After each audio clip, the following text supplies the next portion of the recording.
May mga bagay sa ilalim ng dagat na bigla na lang pupulupot sa paa mo at parang hihilahin ka sa gitna ng tubig.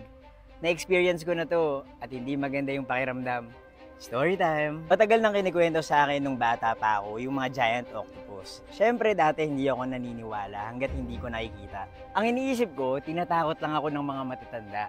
Hanggang sa isang beses, nakita ko sa TV na may natagpo ang giant octopus sa Pilipinas. Nung nag-beach kami ng family ko, bigla akong naisip, baka mamaya may giant octopus sa paligid kapag nasa dagat na ako. Nangyari to nung bata pa ako. Napaparaning ako noon kasi hindi mo naman makikita kung ano yung nasa ilalim ng dagat.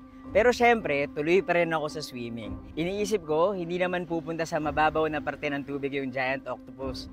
Doon lang sila sa malalim. Ako nga pala si Buji at mahilig ako mag-story time. Kung di nyo pa ako pina-follow follow nyo na ako. Back to the story. Naglaro kami ng mataya-taya ng mga pinsan ko sa dagat.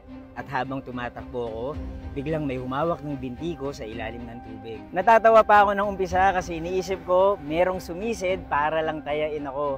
Kaya lang, ang tagal ng hawak sa legs ko at napansin ko na walang ibang tao sa paligid. Doon ako nagsimula magpanik. Sumisigaw na ako at ginagalaw-galaw ko yung mga binti ko. Ang nasa isip ko noon, giant octopus. Nakita ko ng mga kamag-anak ko. Nilapitan nila ako at tinulungang tanggalin kung anong nakapulupot sa binti ko. Doon namin nalaman na ang pumupulupot pala sa paa ko ay isang mahaba at punit-punit na plastic. Grabe! Sobrang daming basura kasi sa dagat natin.